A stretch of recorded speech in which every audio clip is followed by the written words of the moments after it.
I don't want my grandchildren to see the earth die. Our age-old instincts tell us not to worry. The weather's gorgeous. This is the same sort of summer our parents had. The fact is we're at the end of the long summer. And the fact is that our economic model that we've been operating on for 250 years since industrialization, our economic model is wrong. It's demonstrably wrong. We cannot go on growing. We're on a finite planet and we're going to crash soon. Well, gradually I became aware, because I am a rational person, I have a PhD, I'm concerned about social justice issues, and I began to see that important as were the issues I was dealing with, and I've dealt with social justice issues, women's issues, all kinds of poverty issues, and then energy issues, the environment, nuclear power, all of those issues, that the one that was even worse than all of them put together was climate change. And the more you read, the more chilled I became anyway, and the more concerned and the more almost frantic I became in terms of, I need to do something. This is so frightening. This is such a threat. And I started by trying to do things like not drive the car as much, use public transit, be very careful in terms of purchases and food consumption, etc., etc. And it comes to a point, well, is that all I'm going to do? Any Canadian knows that in the 2008 election, climate change and the environment was a basic issue, and it disappeared. And in the intervening almost 3 years, there was no signs of life in that issue, and so you came to the conclusion that unless something was done, it was going to be furthest from the minds of Canadians when it should have been closest to their heart.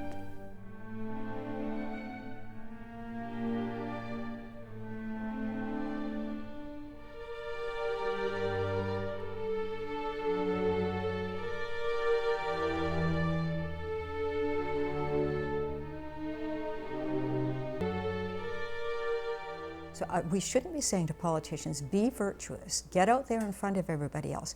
We've got to have the push coming from people themselves saying we demand action, we demand it for our grandchildren, we have responsibilities, and we want you to act, and if you're not going to act, we're not going to vote for you. And that's what's not happening yet, certainly not in Canada. I cannot see anything happening in this area because of the marketplace. And I say that because the market generally is reactive to the economic situation. And by that time, it will be far too late.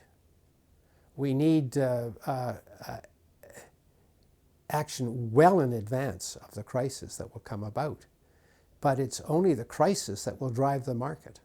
So nothing will happen without intelligent government action. Political action is crucially important. We can't change enough light bulbs.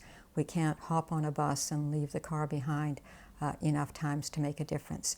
It will require major social change, major change in the economy, and that can only be done with government leadership, which is why we need to get people involved to demand that government leadership. The Norwegians became interested in a project on our doorstep before we were really ready to move on it. And it was their initial step of taking out an advertisement in a Alberta newspaper criticizing the tar sands on several grounds, which prompted us to get involved in the issue of tar sands. We knew it was an issue. We knew that pursuing the development of the tar sands was going to create further complications for Canada. The tar sands are generative of greenhouse gases in a way that no other energy project is. Although we may be unable to prevent a lot of the crises that are looming and that we've already experienced, we can lessen the impact. We can prepare our grandchildren. And the best thing that we can do is to try to alert other grandparents to this possibility and get their help. I think grandparents already play an enormous role politically. And we know that. I mean, 90% of over 65s vote. So they are a huge political force. And they're a political force that is taken seriously because it's also, society allows them a certain respect. And so that when a grandparent who has lived a long life and who has been a upstanding citizen and who is a voter and who has had in their own way civic engagement for much, stands up and says, you know, this issue is now so important that I feel I have to do something about it, carries a lot of weight. We decided that we had to be politically engaged. There was one means that was open to us, and that was a petition to the government signed by electors requesting that the government take certain action. Specifically, that action was to come up with a policy on renewable energy, which in time could replace much of our energy generation by fossil fuels. And to get the petition legally accepted, we had to go around and canvass for signatures. So for a week, I spent my nights visiting my neighbors, trying to get their support. I did get enough support to legally qualify. It's interesting that there were also people who were not prepared to sign the petition because they didn't recognize the imminence of climate change and the serious consequences, or they had a different interest, specifically jobs in the economy. If we don't do this, scientists tell us, and I'm a social scientist, not a natural scientist, but there is a serious prospect of massive extinctions, which means human life, and if it's mass extinction, it means like 70% of species. We can see in our grandchildren's lives, in my 5-year-old twin grandchildren's lives, we can see the overconsumption, and we can help their parents and our grandchildren understand that we absolutely have to cut back on consumption because that is what is driving growth. One of the sad sort of interactions I've had is with people who say, oh yeah, I get it, I've got it for years and years and years, but there's nothing you can do. It's all too late. Nobody's going to change.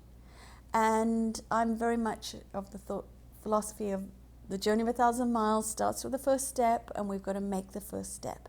And we have to, even in the face of whatever disasters may come down, if we don't act in that face of that, then again, can I finish my life saying I did the right thing? What I'd like to be able to say to my grandchildren is, here are some of the things we did that we think might have had an impact.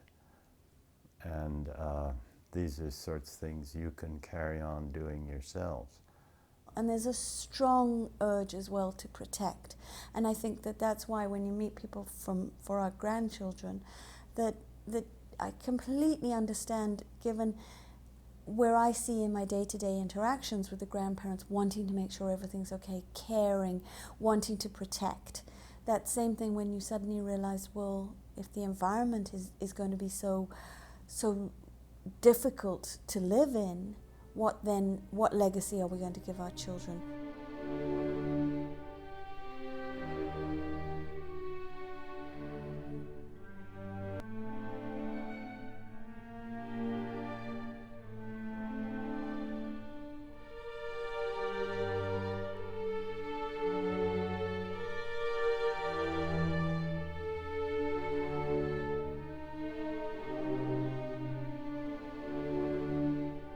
Once you get a few grandparents moving, anybody better watch out. I want them on my side.